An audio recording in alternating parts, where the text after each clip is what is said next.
Guys, welcome. Thank you so much for coming. I'd like to introduce my friend Brad Gerstner.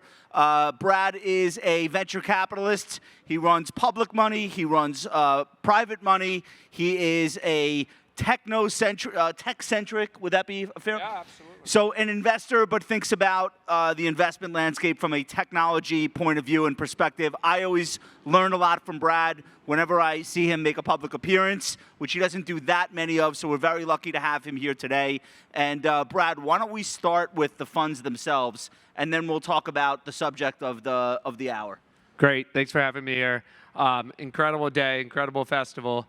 So Altimeter is the second investment firm I started. I helped start a venture capital firm in 1999 called General Catalyst, which today is about a $40 billion venture capital firm based in Silicon Valley in Boston.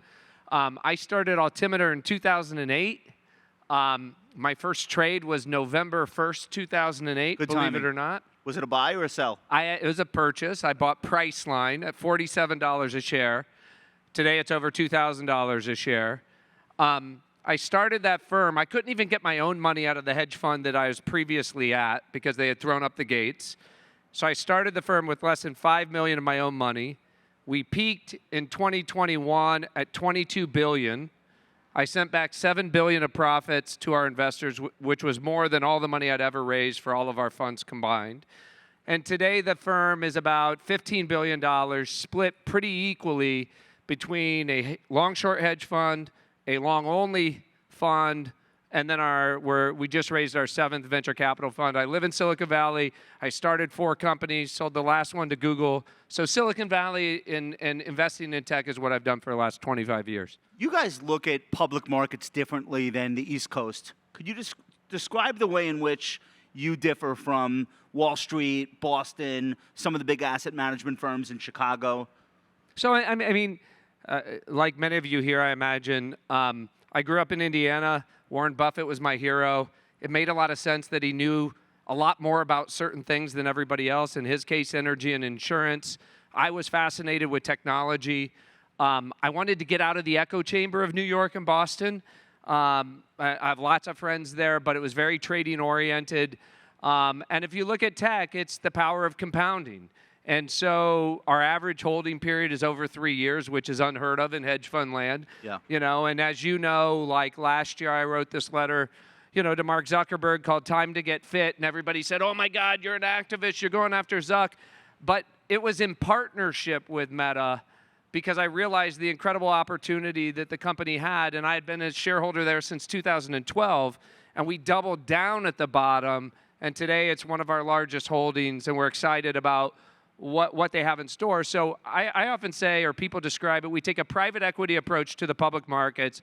Our top holdings on the long side represent, our top 5 probably represent 60 to 70% of the portfolio, and then we have a very diversified short book. So we're going to talk about Meta in a little while, but first I want to talk about the main subject of what Brad is here to discuss, which is something that when I heard about it, I got very excited, and he's been working with folks in Washington, folks in the Valley, just trying to get the word out. And I thought, what better of a place to talk about this subject than amongst financial advisors who are working with both wealthy people, people who are first accumulating wealth, people starting families, people with multiple generations that they're concerned about. I felt this message would really resonate here. I'm calling it baby equity, just because I made that up and I'm stuck with it. But tell us about what you're working on and why you believe so much. Actually, I think we have a clip. Let's do the clip, and then we'll get to your answer. Guys, don't leave me hanging here. For too long, the American dream has been out of reach for too many. The wealth gap grows wider each year. It's time for a bold new idea, Invest America, providing every newborn a $1,000 investment account. Over 3.7 million children given starting capital to grow. This is the power of compounding interest, the 8th wonder of the world. Just a small seed nurtured over time can grow into a mighty oak. Invest America will harness this power to make the American dream achievable once more. It's time to believe in the promise of America again. Invest in our children. Invest in our future. Invest America. I mean, what's not to like about that? Round of applause. And that was directed by Steven Spielberg. We made that. One of my analysts made that. Really? 100% AI generated. Really? Stitching together 4 AI tools in an hour and a half on a Saturday morning. She had no experience in ever creating a video before. That's what's coming at you with the power of AI. I was going to say what everyone's thinking. You couldn't have put a credit for her? Very good point. No time? Pauline Yang, she's an extraordinary partner. All right. I mean, here's where it comes down to. You know, I was born in Indiana. My dad went broke. We didn't have any money. I was on the outside looking in. I knew nothing about stocks. I knew nothing about money. But I knew what it felt like to be an outsider and not feel like you had any skin in the game. Now I'm on the other side. And 70% of Americans will never have a savings account. 70% of Americans will never have an investment account. The wealth divide is growing larger, and we're about ready to face the largest displacement of human labor in the history of capitalism because of AI. And so, you know, we have this schism emerging between democracy and capitalism, which is unsustainable. And the way we can address that is by giving everybody skin in the game. I don't believe the job of government is to make everybody millionaires, but I do think the power of a government partnership, the government can seed 3.7 million children born in the United States every year. We can seed them all with a $1,000 private investment account, and over a period of 20 years, 75 million citizens, nearly every household in America, will have investment accounts. We've talked with everybody on the left and the right. It's getting bipartisan support. Our hope is that we'll have legislation introduced in the House and the Senate in November. We'll launch a campaign on CNBC and Bloomberg to support this, probably around the same time. But I think this is, you know, as Bill Clinton, people as diverse as Bill Clinton to Speaker McCarthy have said to me, this is one of the most profound things we can do, right, to give everybody skin in this upside that's coming at us and get in front of the displacement that we all know is coming. And I think for folks who are in this audience, right, this is an opportunity to have 3.7 million new clients created every year. I'm happy to get into the details, but I'm really excited by the momentum it has. So I love the idea from a personal standpoint. My daughter is 17, and we spent this weekend applying to colleges, and God help us. I had no money when she was born, like literally negative money. And fortunately, my wife's grandparents opened the 529. I could not fund it. They funded it like fairly generously. And it's 17 years later, and we think of what we've been through in the last 17 years.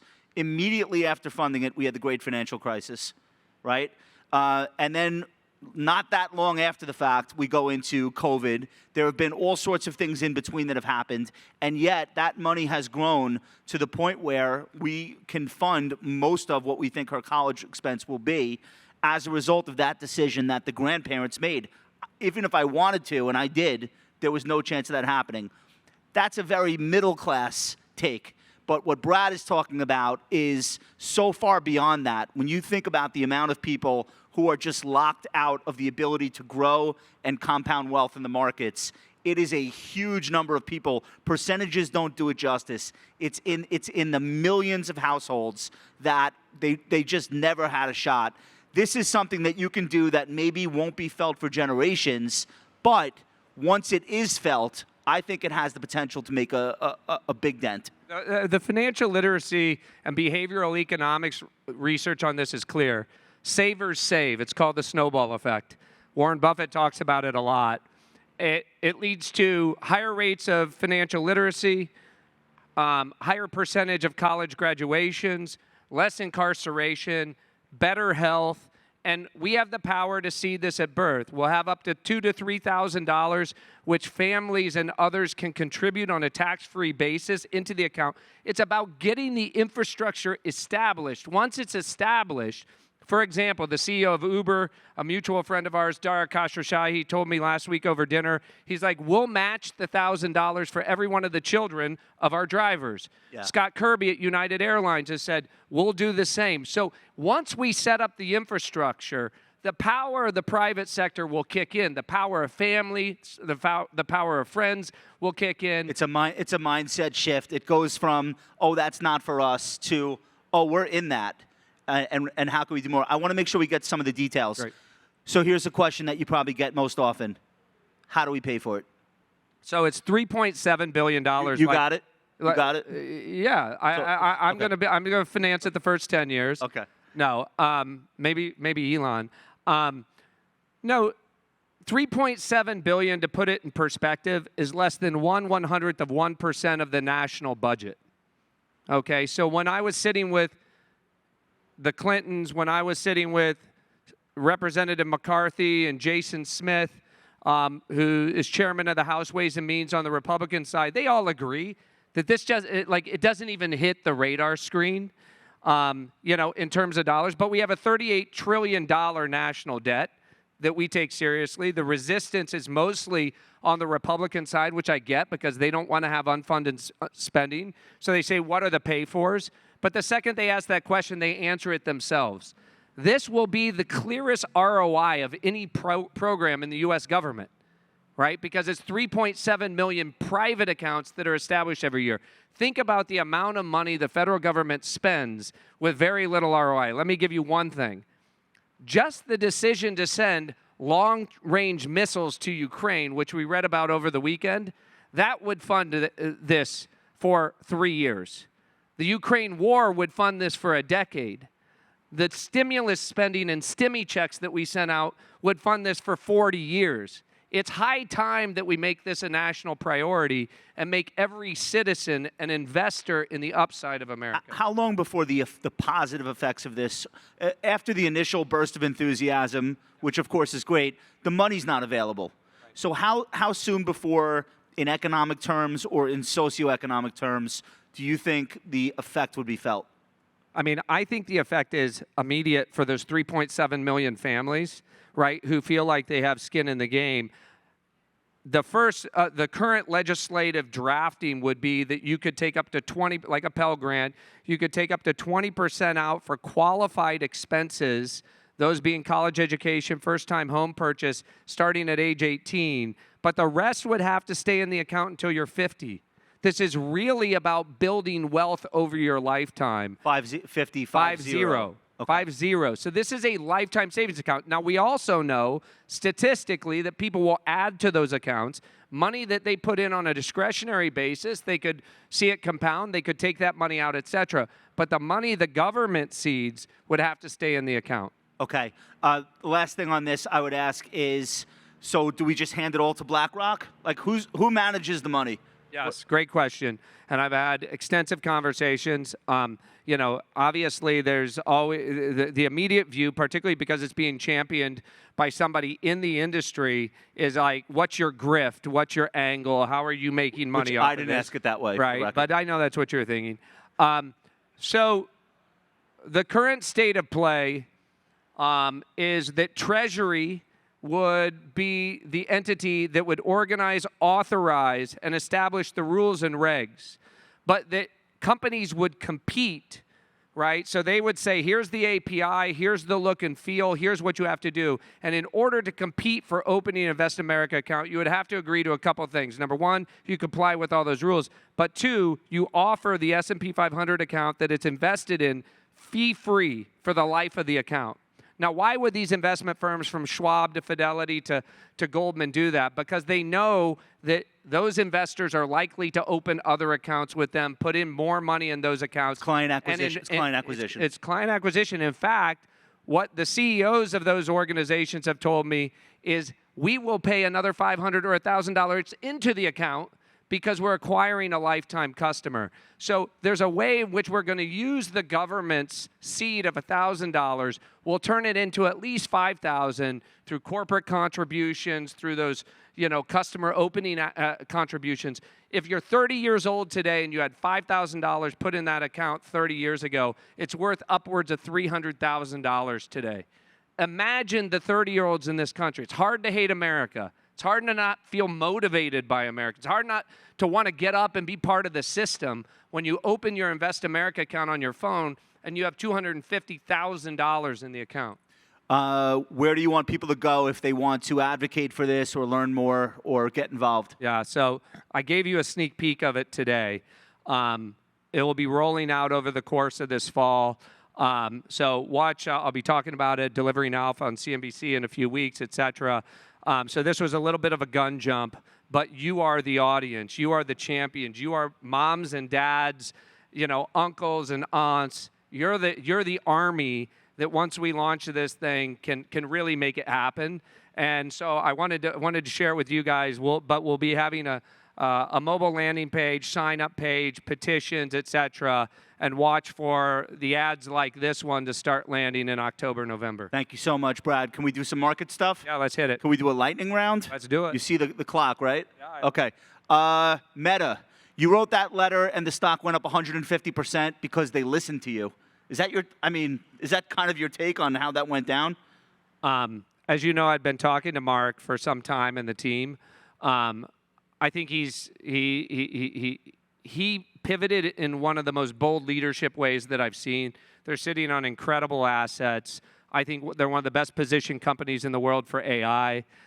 Renting LLMs is not going to be where all the money's made in AI. That's OpenAI. That's Microsoft. There's too much competition in it. You really want to look for the people who own the front-end applications. They own the relationship with 3 billion consumers, and they're going to give them the opportunity to make videos, to chat with celebrities, to have shopping bots on Instagram, to have general-purpose agents on WhatsApp. This is the lightning I'm part. sorry. I'm striking. All right, go. You sold Alphabet. I'm still long. I haven't sold any. You sold Alphabet earlier this year Right. when it looked as though their product was getting creamed in the market by OpenAI combined with Microsoft. Do you still feel that they are at a big disadvantage, or have you shifted your thinking at all? We would own Google today. You would. Okay. Lightning round. So you got one thing wrong. You got one. I stayed long. I'm just saying I stayed long. Listen, I mean, good on you. Said what, at $130 today? Yeah. What we put our money in outperformed the move from 117 to 130. I know. You got me. All right. IPOs. Are you excited about Instacart or ARM Holdings or any of the deals that are coming out this year? Flavia. So there are 3 in the pipeline right now. Our teams are looking at all 3 of them. At the right price, they'll all be investable. The banks are highly motivated to make these things work. Klaviyo is the one that you like. Klaviyo's probably the hottest one, software company, likely to come out at 7-8 times revenue, trade to maybe 11-12 times revenue. Instacart, last private round, led by our friend Dan Sunheim at $55 billion, likely to come public at $7 or $8 billion. That's really the story. The clearing events for those 1,000 companies that were valued over $1 billion in 2021 are coming. They're all going to have to go into the public market. They're all going to have to reset their prices by 70, 80% because the public market growth equity or gross technology companies are all down that much. So they're coming. They'll work. The banks will make them work because they want buyers like us. They need buyers like us to bid in the market, to make money, and they know we're not going to do it if they're overpriced. Brad, you're an awesome guest. We're so happy to have you. I know you came from another event to do this, so on behalf of all of us, I thank you. I appreciate it, and we're all going to look for what you're doing with baby equity, and I want to trademark on that. So if you end up calling it that, I definitely want to be involved. Brad Gerstner, ladies and gentlemen.